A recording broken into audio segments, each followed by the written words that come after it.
What if I told you that beneath an ordinary looking field in Jersey lay a treasure so vast it rewrote history? A hoard of 70,000 ancient coins buried for over 2,000 years, hidden from the eyes of the world. Who left it there and why? This is the story of the world's biggest Celtic treasure and the mystery that still surrounds it today. 45 years ago, longtime metal detectorist Reg Mead heard a tale. Ancient coins uncovered in a farmer's field in Locatillon, southeast Jersey, in the Channel Islands. For decades, he and Richard Miles searched the soil, and year after year they found nothing. The hardest part was that they only had 2 weeks each year in between potato crops for a thorough metal detecting search. Then suddenly in 2012, everything changed.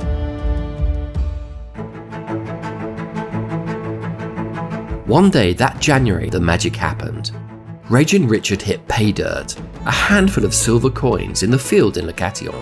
Decorated with a royal head and horse, they were Celtic and dated to the mid-1st century BC. Digging to check the source of the treasure, their detectives heard a massive hit deep in the ground, and that's when the fun began.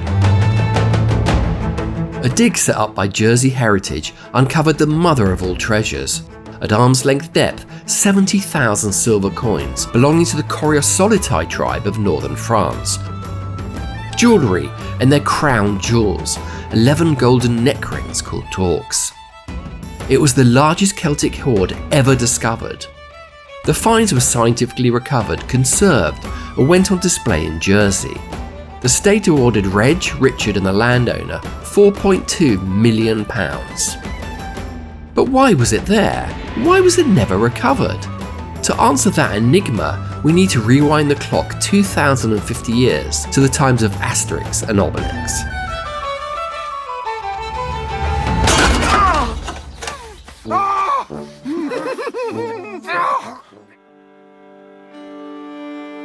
For 500 years, the Celts were the terror of Europe, warriors for hire and some of the most feared mercenaries alive.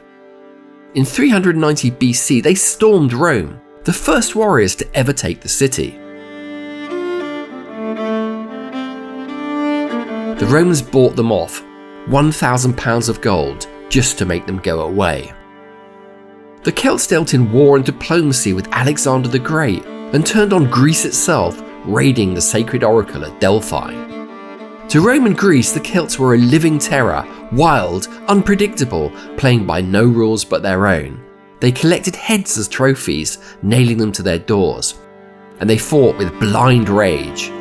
The Greek writer Pausanias described their attacks as the most horrifying evil I have ever heard of.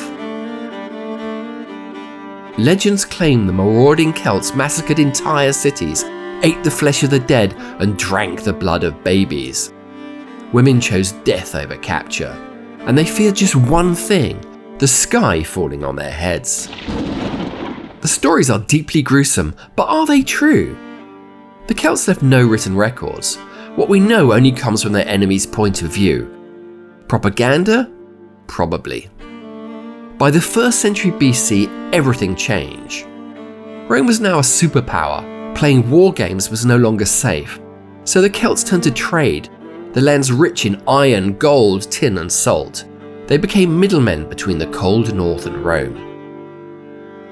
One jar of Roman wine could buy a slave, and the Celts loved wine almost as much as gold. In northern France and Britain, shards of Roman amphoras littered the riverbanks, proof of this booming trade. But nothing showcases the wealth the Celts earned than the 70,000 silver coins in the Locatillon hoard, a king's ransom buried in Jersey, a fortune then and now. So why bury it, and why there? If you'd sweated for your riches, why ship them across the sea, entomb them in a field, and never come back? Here's what we do know. The hoard was buried in a time of major crisis. Roman boots were closing in fast. In 57 BC, the Coriosolitai tribe, the owner of the hoard, were troublemakers, joining a desperate alliance of tribes resisting Rome's advance. Julius Caesar and his commanders sent legions to crush them. But in 51 BC, it was all over. Gaul surrendered. The Celts had lost. Most agree that the Leucation hoard was hurried out of Brittany in northern France just as Rome tightened its noose. But when exactly is a toss of the dice? Unlike Roman coins stamped with the faces of emperors, Celtic coins were anonymous, no mugshots, so no clear timeline.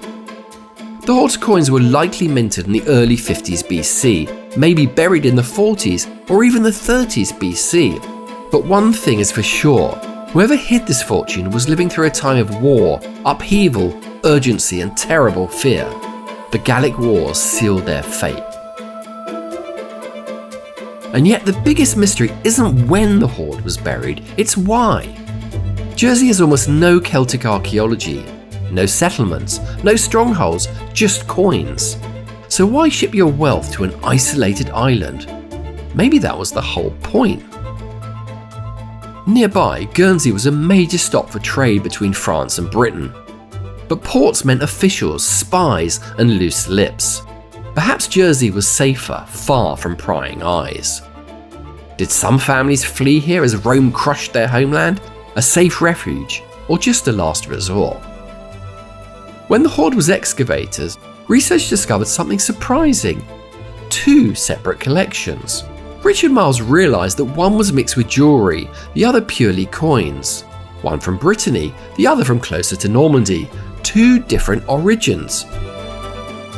But was this the wealth of a tribe, the Coriosolitai, hidden from Rome, or just a couple of their families? Or was it a war chest, pulled to hire mercenaries from Britain to take the fight to Caesar? Some believe a desperate tribe stashed their fortune in the ground for safety. But if that were true, wouldn't there be far more mixed personal treasures, far more individual stashes? Others think it had more to do with religion, an offering, a ritual, a final act of devotion by a ruling elite watched over by druids. New thinking is now suggesting that Jersey wasn't so remote after all. The island was occupied for thousands of years. A Celtic farmstead has just been discovered.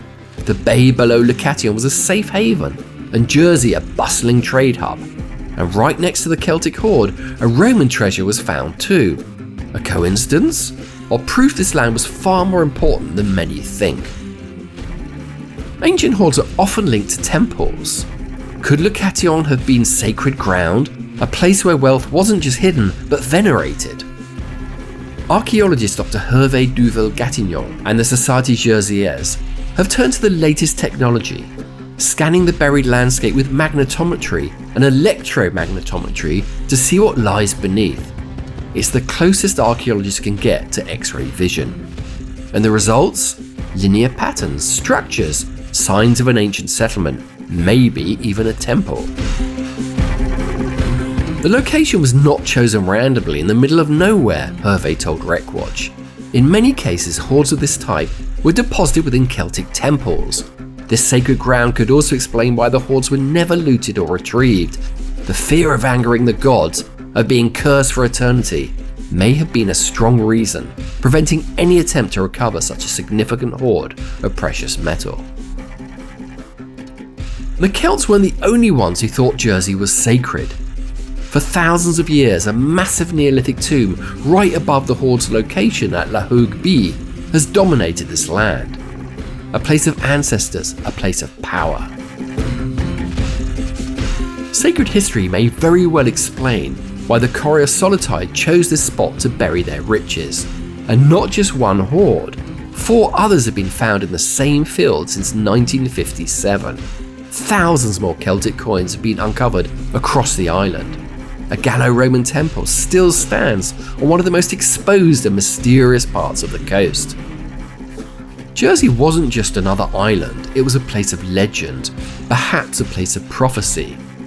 The Celts believed water was a gateway to the divine. Springs and seas held mystical power. The gods, they said, came from the ocean.